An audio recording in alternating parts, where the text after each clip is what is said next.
Welcome everyone to the DLE Leadership Experience Virtual Ownership Workshop. Please note that this program is being recorded and will be available for subsequent viewing on the DLE website. Also, keep your microphone and camera settings off. My name is Marcus Coleman. I'm a member of the DLE Advisory Board and a four-time alum of the DLE Gen Now Retreat. I'm based in the Berkshires, Western Massachusetts, where I work as a registered client service associate at Raymond James. I'll be moderating today's workshop along with my fellow DLE Advisory Board member, Michelle Lopez, who is the Executive Director of the Berkshire Immigrant Center, moderator for today's workshop. To maximize everyone's learning experience, we have some core DLE ground rules. Please use the chat for your comments and questions that are topic related. My team member, Kaylee Carmel, will be monitoring the chat conversation and flagging questions and comments that Michelle will field to Annie during the Q&A session. We have 15 minutes dedicated for a Q&A exchange, and we would definitely want to hear from you. Do your best to minimize distractions and stay focused. Resist the temptation to multitask by taking notes. That's a technique for keeping you present in the moment. Those notes also will help you work your follow-up to Annie's closing challenge. And please take a few moments at the conclusion of this workshop to provide your comment to the quick poll. You will be receiving a link by email, and it will also include the link in the chat box later on. Michelle? Having difficult conversations has long been a hot topic among DLE community members. Feedback in the polls that we conduct during DLE programs surface communication challenges regularly, especially how to say no, deal with conflict, and hold someone accountable who misses deadlines. To help us navigate with a formula for career success and other tips is our guest speaker, Dr. Annie Shibata. Annie is a personal friend of mine and a longtime mentor. She is a native upstate New Yorker, now living in Cincinnati, Ohio. She lived and worked in Japan for 16 years as an educator and business professional. In the US, Annie has been a professor of varied communication courses, a campus administrator overseeing faculty development and curriculum program management, an interpreter, and a consultant. She has worked at SUNY, State University of New York, the Culinary Institute of America, the Northeast Ohio Medical School, and other institutions in the US and Japan. In addition to having recently taught advanced professional communications to Farmer School of Business students at Miami University in Oxford, Ohio, Annie is the owner of Your Communications Coach and is launching online courses through her company, Growth Mindset Education. Welcome, and thank you, Annie. I'm really happy to be here. And let me there we go. So today we're going to talk about difficult conversations. And you'll have difficult conversations when you are dealing with things like resolving problems, giving bad news, difficult feedback, disagreeing. And this may be with your work, your family, your lovers, your friends, or the public. So today, I'm really happy to be here because I'm passionate about communication and better communication leading to more peace and understanding in the world because it creates better relationships. And we really need that now more than ever. So because this is a relatively large topic and this is a relatively brief time we have together today, I wanted to make sure that you walk away with 3 action steps. So we're going to focus on 3 things that you can do immediately after the workshop to improve having difficult conversations. So step 1 is to be intentional. Step 2 is to listen actively. And step 3 is to choose the right words. So before we do that, though, I'd like to start off about the communication process itself. You know, communication is about creating shared meaning. And I'm sure you've all had the experience where someone took something you said the wrong way. What do we mean by that? Or you took something the wrong way that it was different from what someone intended. So what happened? They didn't get the message that you were sending to them in the way that you wanted them to, or you didn't get the message that someone else was sending. So why does that happen? Well, it's helpful to think of us wearing different kinds of sunglasses. So these sunglasses have different lenses on them, and they have multiple lenses. So they're race, your gender, your sexual orientation, your age, your physical or emotional state, your ethnic background, the language you speak as a first language, or the language you're speaking in the moment, your educational level, your role or position in the communication process, past experiences, your personal history, political persuasion, socioeconomic status, family of origin, customs and culture, religion, beliefs, fears, superstitions, values. Woo, that's a lot of different lenses, and that's not even a complete list. So as you move through communicating, thinking about how everything you say gets filtered through your lenses and somebody else's lenses is important.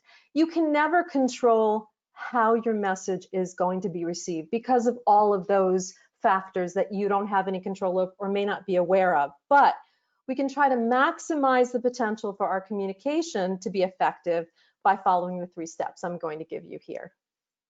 So step 1 is to be intentional. What do I mean by that? Well, there are 3 layers to intention. The first is the big picture of who you are as a communicator. Are you the kind of person who tells it like it is, regardless of, the consequences or the receiver? Are you the shy person who doesn't speak up because you're afraid people won't like you, or that your message won't be received well, or you don't have the confidence? I recommend giving some thought to who you want to be as a communicator.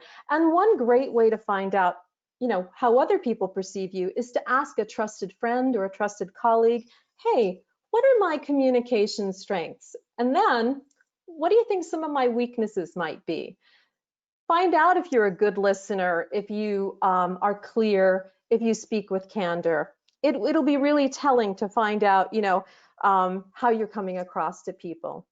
The other part of being intentional, the next level, I like to think, is the relationship you have with the person that you're communicating with.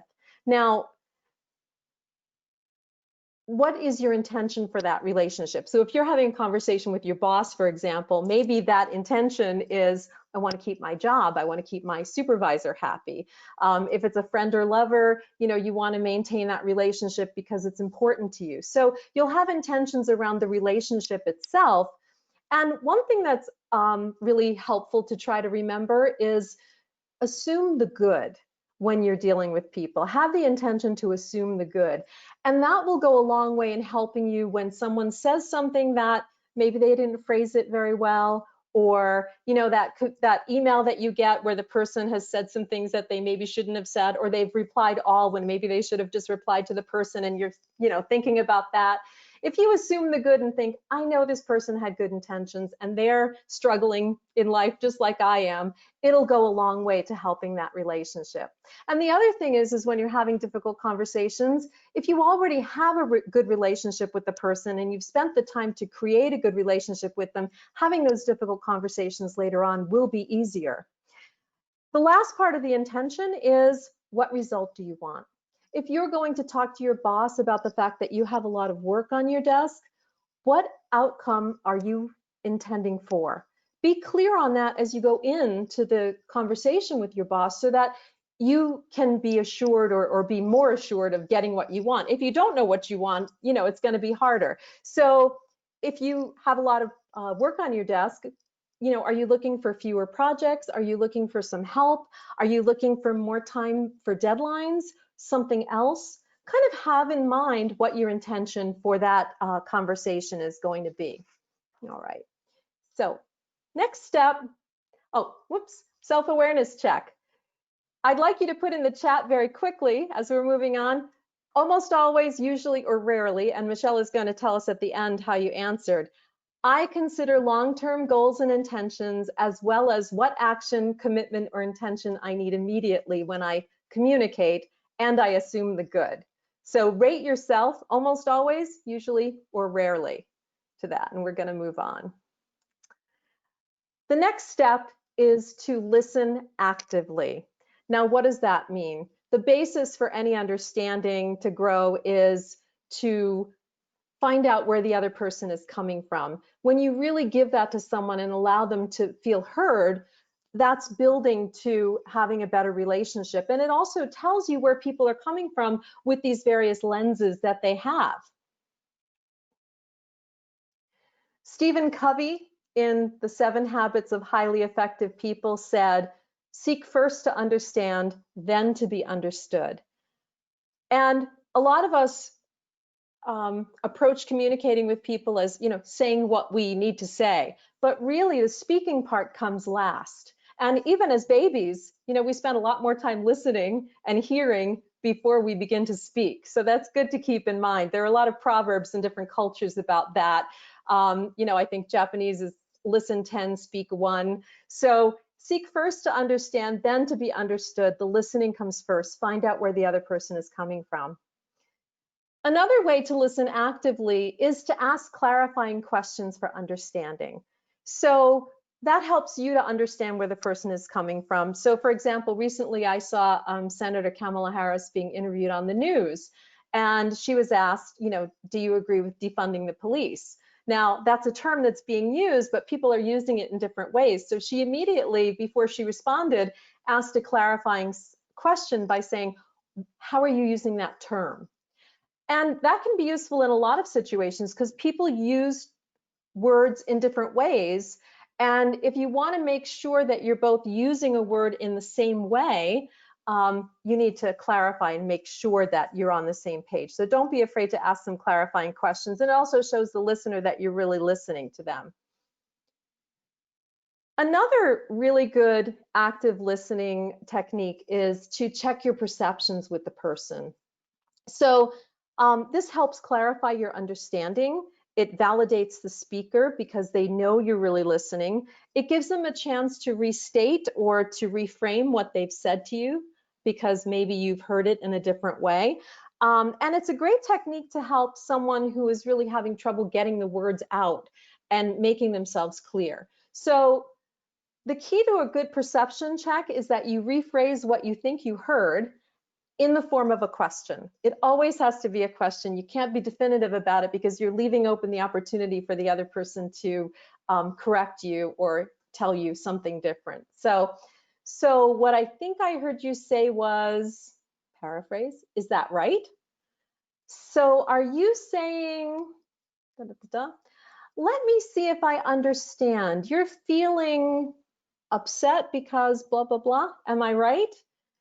Correct me if I'm wrong here. What you're saying is, and many times someone will say, well, no, that's not quite what I meant. When they hear it coming from you, the way you received it, maybe they want to give it in a different way. So it's a really great technique. It makes somebody feel heard and shows that you're really, really listening. Because let's face it, a lot of times when we're listening and we're not being conscientious about it, we're just waiting for the other person to stop talking so we can say what we've been formulating in our minds while they're talking, right? That's a bad habit of communication. I know I'm guilty of it sometimes too. It takes some practice to really be engaged. So these are ways to be engaged and also to show the person that you're engaged. All right, so we have another quick self-awareness check. Do you listen actively almost always, usually, or rarely? I'm present in the conversation, clarify what I've heard. I ask follow-up questions and do not make assumptions. I avoid formulating an answer while the other party is speaking. So if you'd put that in your answer in the chat about the active listening self-awareness, that'd be great. Okay, and we're gonna move on. So the next step is to choose the right words in the right place at the right time. Now, you don't always have the opportunity to choose right place, right time when you're having a difficult conversation, but if you can be mindful about choosing that place, it's a good idea to set an appointment with someone. If you have a difficult conversation to have, you can say, Joe, I'd like to find time to have an important conversation with you. Are you free later this afternoon, or could we find some time to talk about something that's on my mind? The reason why you do this is it gives the other person a heads up that there's something that's going to happen. They don't feel like they're suddenly brought into a conversation that they're not ready for. So giving that heads up, if you can, is great. Also, you want to make sure that it's a good time for that person. If they're in the middle of a meltdown over something, or they've got a heavy deadline, it's a team member who's really under stress, it may not be the time to have a difficult conversation unless it absolutely has to be held at that time. So be thinking about where your audience is and try to find the right place and the right time to have the conversation. The corollary of this is if someone starts to have a conversation with you that you're not prepared for, that's a good time to say, this is a really important conversation and I can't focus on it right now. Could we make a time later to talk about this? So you can try to take control of this no matter which side of it you're on, to find the right place and the right time. And the right place would be, maybe a private conversation, or now that we're all working remotely, if it's a work situation, maybe set up a Zoom call later with the person, or a phone call, or take a walk with someone if you're at work together, or whatever. But finding the right time and right place is really important. And right words. So one of the things that after you've found the time, or you're getting ready to give someone some words that might be difficult for them to hear, think about the buffer statement that you can use. A buffer statement is a sentence or two that leads into something that lets someone know that maybe some hard news is coming, or some hard message is coming. So you can say, this may be hard for you to hear, but I need to discuss X with you. It's difficult for me to say this to you, but, or I have a concern about.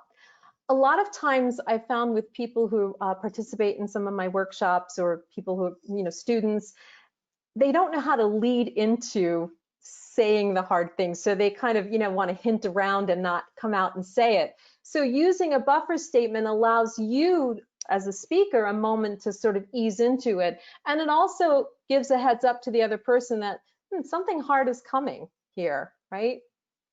So then with your message statements, you want to be direct with the person. If you're addressing an issue and you've made the time and you've let the person know that you want to talk with them about something difficult, and you lead in with the buffer statement, you want to be direct. But when you do that, you want to avoid using words like always or never. And the reason for that is that they're almost always not really true, or not fair, and they can be felt as unfair by the person who is receiving it. So for example, if you say to your lover or your spouse, you never say I love you, right? That's probably not true. And the likelihood is they are immediately going to say to you, that's not true. Remember I said it, and they're going to name the time that they remember that they last said it, right? And then you're going to have an argument about whether they never say it or not. And likewise with always, you're always late. That's not true. I was waiting for you last time, right? So then you start arguing about semantics. But what you really want is, you want your lover to express I love you more frequently, or you want the person that you're working with or you're waiting for to be on time, right? So say that. So you want to be neutral and describe their behavior. There are times when I wish you'd say I love you to me more frequently. There are times when you're late and I really wish you'd be on time, right?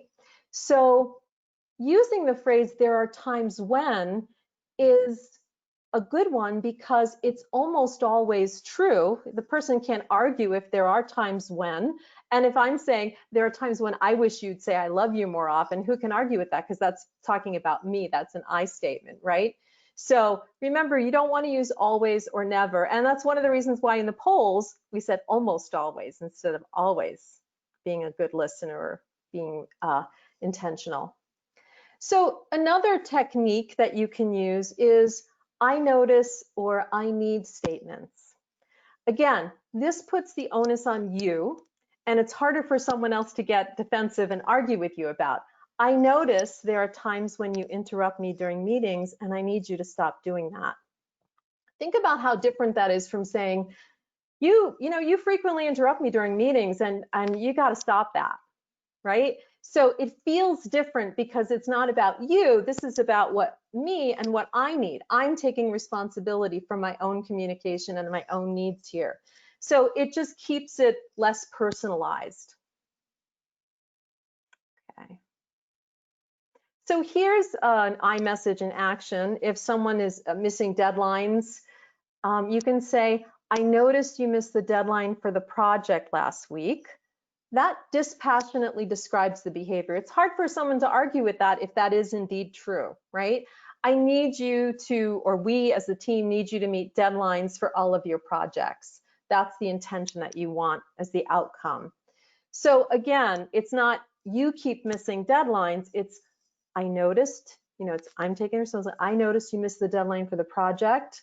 Just describing. And actually describing behavior is difficult because when you start doing it, I spend sometimes an hour in workshops practicing describing behavior because people want to resort to you statements because that's the way most of us speak.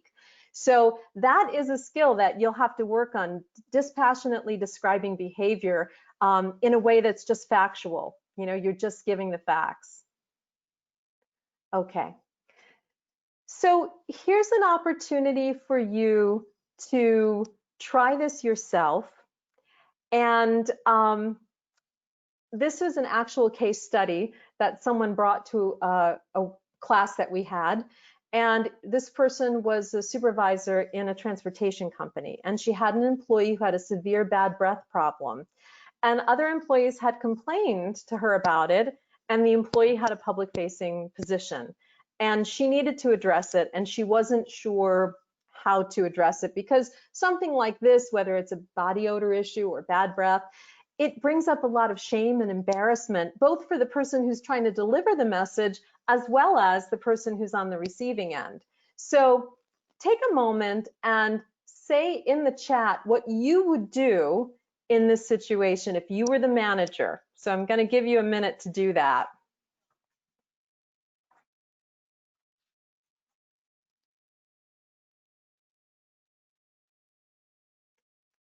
Try to apply what we've just been talking about here.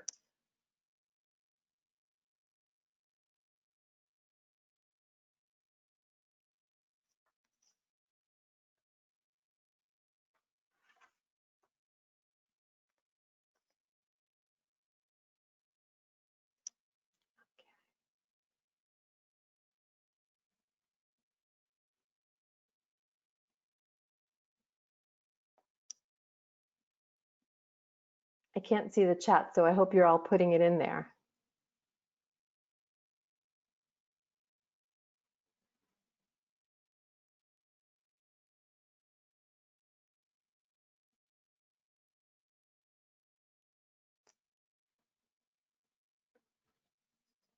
Okay, while you're working on that, how to disagree without being disagreeable. So there are two things that you can do if you're in a team meeting and someone's presenting an idea and you really disagree with their idea. There are two ways to present your option. You can agree with the suggestion or acknowledge the suggestion, and then position your disagreement simply as another option to consider. So I agree with Amber's suggestion about X. However, I think we need to consider, and you give your idea as well, and here's why. So in that case, you're actually agreeing with the suggestion. If you disagree with their suggestion, you don't agree with any part of it, you don't want to say you agree with it because of course you don't, and you want to have your integrity intact even if you're communicating directly. So you can say, I can see why you think X is a good idea, but maybe we need to think about, and then you present your idea. In that way, you're acknowledging that you understand why the other person thinks it's a good idea. That's kind of a neutral statement, but you have a different idea. And this is also a great technique to use. One of the things that came up in the pre-workshop survey was, what to do if you're being criticized for something. What do you do if you're on the end of something that maybe is an unfair communication? And you can use this as well. So if you're in a performance review, for example, and your supervisor is giving you something that some hard feedback, if you can agree with at least some of it, you should state that. I agree with you that I have been late with some assignments. Here's why, and you can take the opportunity to explain and give the supervisor some context about it. But if it really is something that you feel is some kind of unfair criticism, again, you can say, well, I can see why you might think that, but here's my perspective on it. Again, acknowledging that everybody has different sunglasses on with multiple different colored lenses, and they're seeing things through their own experiences, their own language, their own experiences out in the world that are different from yours. Okay. And people often have difficulty saying no. How do I say no? Well, I like to think of yes and no. There are 4 options. One is you say yes and you're miserable because you really wanted to say no. One is you say yes and don't be miserable, even if you wanted to say no, or you just, have your mindset be that you're going to be happy about it. You can say no and feel guilty, or you can say no and not feel guilty. So really, number 2 and number 4 are internal jobs. They have to do with your intention and your thinking processes. So, for example, there are times when we say yes when we want to say no. Maybe you've come home from work and your child wants to play a game and you're so tired, but your intention is to have a really good relationship with your child and help them to feel validated and valued. So you say yes.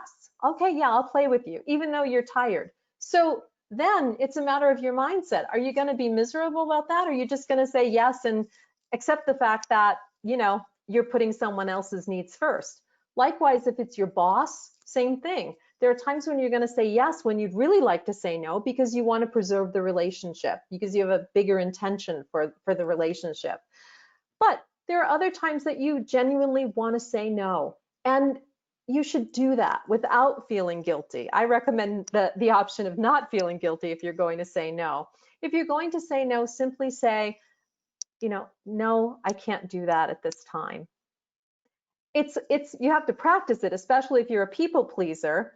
You can, if you absolutely have to, just say, I don't have time in my schedule for that right now, or you can make some kind of vague excuse, but be very careful if you're making an excuse, because if you say, sorry, I can't, I'm busy on Tuesday, they might come back with, well, how about Wednesday, right? So if you're going to say no and you want to give some kind of reason, I would give a reason that's a little more global, like, I have so much on my plate right now, I can't say yes to another thing, right? So, and that's a way of saying no without actually saying no. I can't say yes to anything else right now. There you go. So, I love the great Maya Angelou. I got to see her in person once in Atlanta a number of years ago when she was speaking, and I still remember her loving spirit. And she said, I've learned that people will forget what you said, people will forget what you did, but people will never forget how you made them feel. And I hope that even in this very brief time, that you'll take those 3 steps to heart. Think about, being intentional about things, listening actively, and delivering your message in a kind way, and people will remember how you made them feel. I had somebody recently, I had an English school in Japan many years ago that I owned, and I was back in Japan and seeing an old friend, and we went out to dinner together, and he told me, he said, Annie, I don't know if you remember this, but you fired me when I worked for you. And this is like 20 years ago, so I didn't remember that. And I said, I did? And he said, yes. He said, but you did it in such a nice way. You told me that I probably, didn't really want to work in an English school, and that there was probably some higher purpose to my life. And you let me go in a really kind manner. I had totally forgotten this, but 20 years later, he still remembered because I made him feel okay about it. So we can't control how other people are going to feel, but we can do our best. So remember the 3 steps: be intentional, and remember the 3 levels of intentionality: who you are as a communicator, what the relationship is, and what outcome you want in a particular communication situation. Listen actively, give someone the gift of your full attention so you can really learn where they're coming from. Be patient about that, and then choose the right words in the right place at the right time. And you will be on your way to being able to navigate difficult conversations with integrity and grace. Okay, I think we're ready for questions, Michelle. Thank you, Annie. Just gonna go back and revisit the poll since you couldn't see what all of us were responding. Thank you. In terms of the self-awareness check, most of us said usually, and then some of us chimed in with, well, usually at work, but maybe less so at home. Mm-hmm. That's true. I think we're sloppier with our loved ones than we are in our professional situations. I know I am sometimes. Yes, and yeah. It's something that a lot of us are chiming in saying we want to work on. We got a comment for listening saying that yes, almost always, but it does depend on if the other person is also listening well.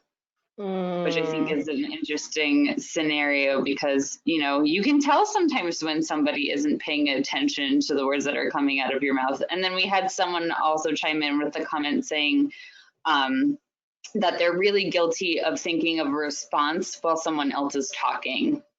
Yeah, that's common. That's hard. That's a habit some of us are in, and it's just a matter of refocusing yourself and reminding yourself, oh, I need to focus on what this person is saying. And that's where the active listening techniques come in, asking the clarifying questions or paraphrasing back, because you can't be thinking about your response if you're doing those active listening techniques. Yeah. Right. And then in terms of your case study, a lot of people put your buffer statements to good use and setting aside a time. One of my favorites was, I have a sensitive issue to discuss with you. Can we please find a time to meet one-on-one? Terrific. And did they say what they would say in that situation? Did anybody? No, nobody actually came up with what they would say.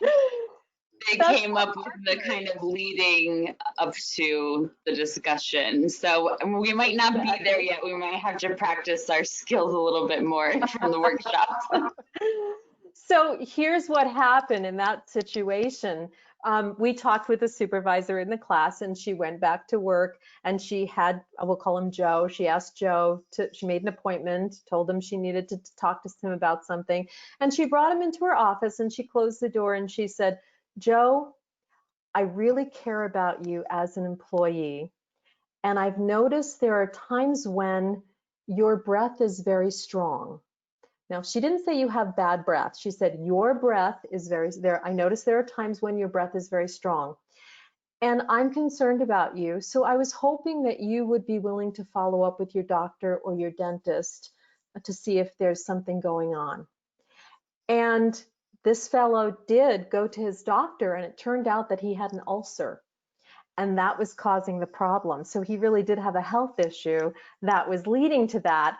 And when I go over this, I'll often bring this into workshops because people, they struggle with, what do I actually say in this case? Because a lot of us, we think you have bad breath. How do I say that? But if you say, I notice there are times when your breath is very strong, you're separating the issue from the person, and you're saying it in a less personal way. And she did it beautifully because she expressed how much she cared about him first and then went into it. So it turned out his wife called her a couple of weeks later to thank her for having this conversation with her husband because she got him to go to the doctor and deal with the problem. So sometimes, it's hard to do that, but you know, I get people in workshops saying, well, maybe she could just hand him a bottle of scope, or, you know, give him some breath mints or something, but that's hinting, and that's not taking, you know, on the responsibility of really delivering that. So think about that and try to use some of these techniques. Yeah, that's really a great example of choosing the right words. Mm-hmm. Thanks, Annie. So we do have a question that came through in the chat already, and I encourage others to use the chat to come up with more questions. But we have from Caleb, how to effectively agree to disagree without having residual bad feelings is their question. Okay, so I think one way you can do that is after you've really heard the other person and you've had an opportunity to make your points and you still don't come to an agreement. I mean, I think just saying, well, I guess we'll have to agree to disagree on this and put it aside, because there are going to be unresolved issues, whether it's a personal relationship with your spouse or your lover or with your children. There are things that come up again and again that just never seem to get resolved. So if you fully discussed it and heard each other out, you know, you can just say, well, I guess we'll just have to agree to disagree and put it aside. You know, if it's something, you know, but if you're a supervisor or, you know, a peer and you have to work with someone and you can't seem to come to, you know, a conclusion or some kind of workable solution, sometimes you can say, why don't we table this and let's both think about it for a little while, and could we agree to come back and discuss it again when we're both in a better place, when we both had time to really think it through a little bit more. That's another technique that you can use. And that's a good technique to use also if you're getting emotionally flooded in a conversation. If you're hearing something that's upsetting or you're getting upset, you know, at that point, you're not going to be as effective a communicator. So if you can kind of get yourself off the ledge by saying, you know what, this is an important conversation and I think we really need to continue it, but I need to take a little time out right now. It's a good technique to use. Thank you, Annie. That was funny because as you brought up the fact of possibly being a supervisor, Khaled followed up with, what if you're a supervisor? So perfect timing. Yeah. And just to give people some more time to put in possible questions in the chat, we did have some advanced questions come in when we were taking the poll for those who are signing up for this workshop. So we have, can these tools be used to moderate difficult conversations between my team members, or should I encourage them to work it out themselves? Well, it depends on the level of skill that your team members have. If they've had some communication training, you know, like what we're doing here, then they would have some tools in their toolbox to work it out. Sometimes people have communication difficulties because they just don't have the tools that they need, right? So in that case, I would say the person who, you know, who has a higher awareness of what might be going on might take each person aside and really listen to them and say, you know, where are you coming from in this? I had an experience like that. I was hired as a consultant for a company. I was doing a different project, but they had a group of people who were having, meetings about a project, and they couldn't seem to come to an agreement about it. There were all these, you know, interpersonal issues happening and issues because there were different levels of people involved and a lot of resentment had built up. So I was asked if I would help to resolve it. And the way I did that was I went in and I asked each person for a private conversation and said, you know, what's going on here, so that I kind of went on a listening tour to get a full picture. And that's a good way to approach something, is really, again, when people feel heard and they feel validated, it's much easier to move forward. And just getting back to that other question about, well, what if you're the supervisor and you agree to disagree? If it is something that your employees need to do, a lot of times employees will be frustrated because management is giving them a decision and they don't agree with it. But I think if you're a manager and you've made a point of being a good listener to people, then it's easier for you to say, you know, I've heard your concerns and I've heard what you want to do here, but, you know, management or I have made a different decision. So let's all get on board with this now. I mean, at some point you have to maybe pull the management card, but it's easier if you've listened to everybody. You know, as long as people understand that hearing them out doesn't mean that you're always going to do what they want you to do. Right? Yeah, that makes sense, validating everybody's feelings before a final decision is made, and then at least nobody feels like their opinion was tossed off to the side. Right. We have a question from Slater asking, when is it appropriate or the right time to bring in an outside perspective that could help with a disagreement? You mean bring an outside consultant into an organization, or I'm not clear or possibly on that. Maybe Slater hasn't specified, but says sure. Okay. A consultant. You know, I think if there's an intractable problem and people are not able to reach an understanding and it's a big issue, then it can be helpful to get a different perspective, you know, hire a communication consultant or, you know, bring a coach in to work with people. I mean, sometimes there are cases where, you know, somebody has been put into an upper level position, but they still don't know how to communicate well. I've seen that a lot in executives in different companies, and that's one of the reasons why people hire communication coaches, you know, to work with people who are in management. And sometimes it can just be a couple of sessions, sometimes it can be ongoing, but communication, unfortunately, is one of the most important skills that we need to have to be successful in life. And we're never actually taught how to communicate. A lot of us equate being able to speak with being able to communicate well. And of course, you know, that's not true. So learning, I always talk to people about the idea that, you know, good communication means that you have different tools in your toolbox. So I'll frequently have somebody, you know, in a workshop say, you know what, I just put it all out on the table. I tell it like it is, and that's it. And I always come back with, well, how is that working for you? And usually they'll say, well, you know, works some of the time. And I say, yeah, because sometimes it might be appropriate, but it's not appropriate all the time. So if the only tool in your toolbox is a hammer, every problem looks like a nail, right? So you need to have the ability to have a toolbox full of tools that you can use in different times when it's appropriate. I hope that answered the question. Yeah, that's great. It's definitely sparked some conversation in the chat. Oh, good. Oh, Kaylee good. This is the fun part. Yeah, Kaylee commented that she knows a lot of higher level leadership who are great at speaking publicly to large crowds, but have trouble with one-on-one communication. And while you were going through it, I was thinking of, wow, I had so many college professors who were, you know, renowned researchers in their field, but just couldn't teach.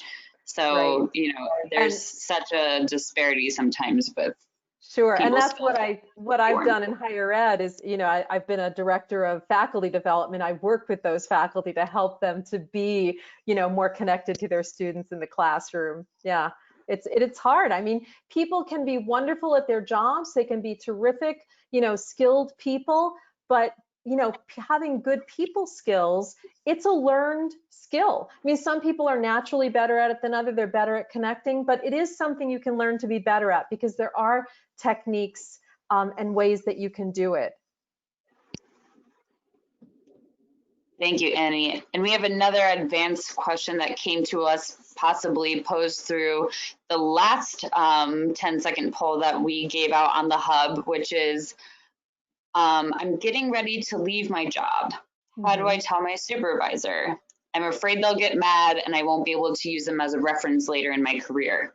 Well, that's a tough one because again, it depends on, you know, your relationship with the supervisor or, you know, their perspective, their, you know, the sunglasses that they wear. Are they the kind of person that takes things personally, or do they really want the best for their employees, you know, to help them move on well?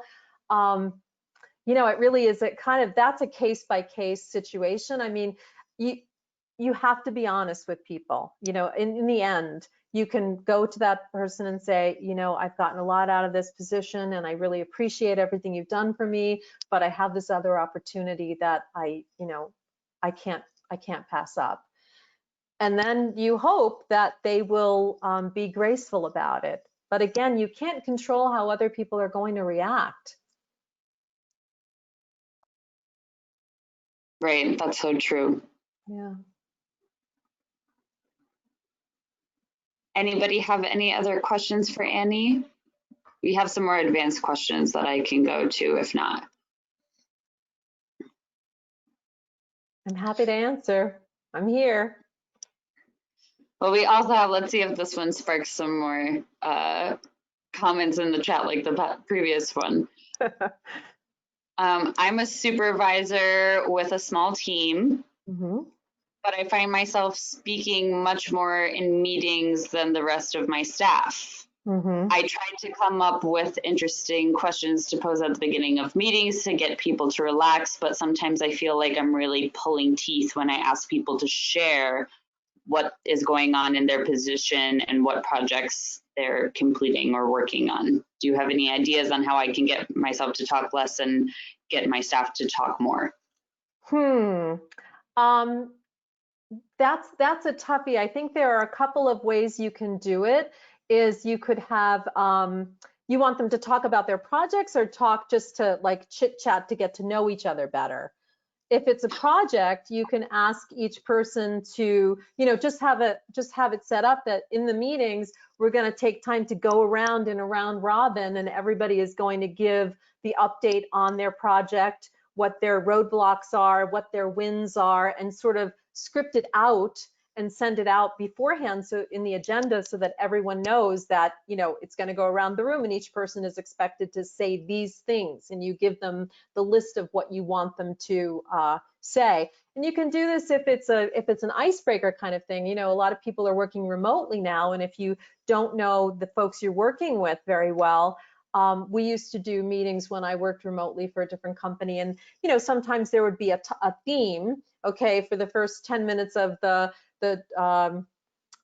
call, we're going to talk about, and everybody's going to share their favorite vacation or something like that. And again, it depends on how many people you have, but I would say two things I would do is, one is I would go around to each of the people depending on how big your team is, and really talk to them about that and say, I'd really like you to speak up in meetings, what's holding you back, and then come up with the list of things that you'd like them to report out on. And people, as they get used to it, they'll get better. And you can say, does anybody have any questions for, Marcel or whatever, and kind of facilitate conversation that way. I hope that helps. Thank you, Annie. Thanks.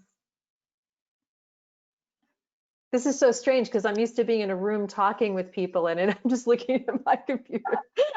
Yes. Well, we have one last advanced question, which is, what are some tips or tools you can give us if we are on this receiving end of a difficult conversation, or how to process and respond appropriately? So I think that I would reiterate what we went over, which is, if you're, again, you don't know what the skills are of the other person, so maybe they haven't made a good time or they haven't come in with a buffer and they've just hit you with something. If you're getting emotional, you can say, I really need some time to think about this. So you take yourself out of it to have time to process and then come back with a reasonable response. You can, again, agree or acknowledge the person. I agree with what you've said here, but I think this, but I disagree at this part. Or you can acknowledge, I can see how you might think that, but I feel differently about it. I mean, there are a lot of other techniques that we could, go into if there was, more time. But I think if you just use those, I tried to come up with some that would be useful for either giving difficult feedback, but also being on the receiving end of difficult feedback. Try to agree with what you can. And if you can't agree with any of it, you can acknowledge that maybe you can see why the other person might think that, but you disagree, and then state why you disagree. That's the best way to do it. And if you've had a difficult conversation with someone, like a communication failure, something hasn't gone well and you're not feeling good about it and it hasn't ended well, then you can always go back to that person and say, you know, Michelle, I'm really sorry. The last time we spoke, it didn't end in a way that I felt really comfortable with. So I was hoping that we could revisit the issue. Would you have time later today for us to sit down and talk? And then you kind of hit the reset button with the person by acknowledging that, you know, this didn't go well last time. Let's do it again. Thanks, Annie. I especially like the recognizing when you agree with someone and then pointing out when you don't, so that you're validating the other person as well. Mm-hmm. Yeah. So thank you everyone for your questions and your interest in today's workshop. And Annie, thank you so much for guiding us with your advice. I believe you have some homework for us. Yes, we have some homework. Oh, before we get to the homework, I just have another Maya Angelou quote that I want to share with you. She said, do the best you can until you know better. Then when you know better, do better.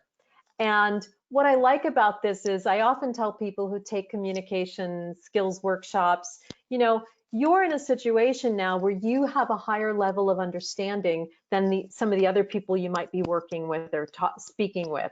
So, you know, if you have that higher level of understanding, you can help facilitate by assuming the good, maybe helping somebody out. You know, if somebody's interrupting you, say, you know, I really need you to listen to me. Could you please listen first to where I'm coming from, because I listen to you.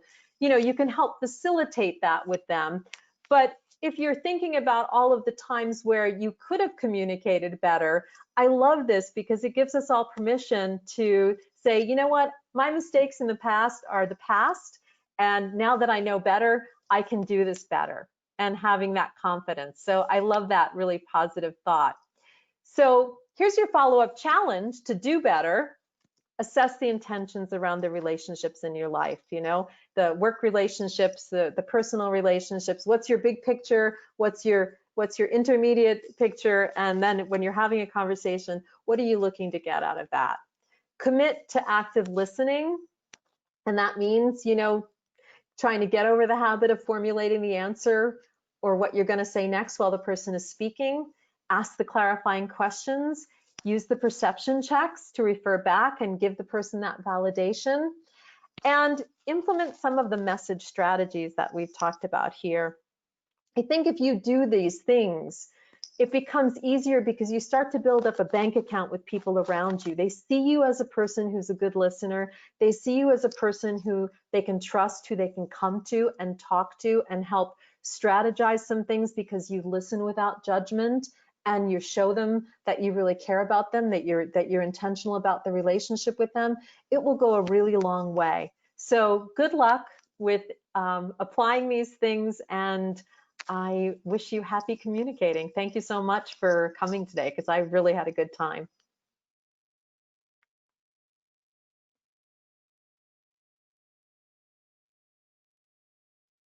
Thank you, Annie, for keeping this workshop real, relevant, and actionable.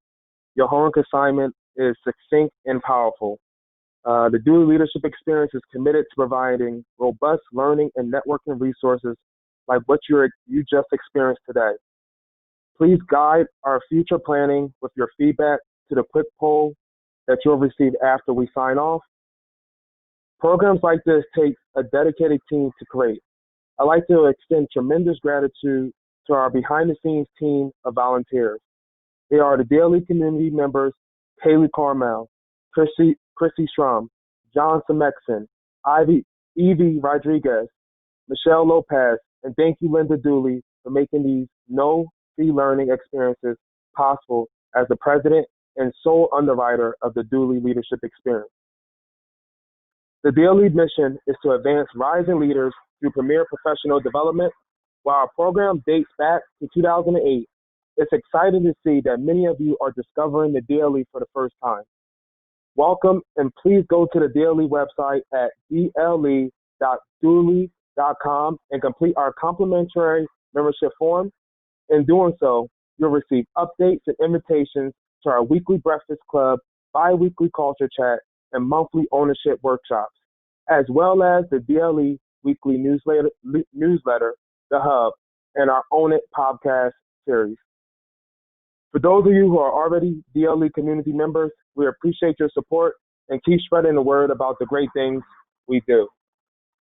Moving forward, registration is now open for our next DLE ownership workshop on July 29th at 5:15 p.m.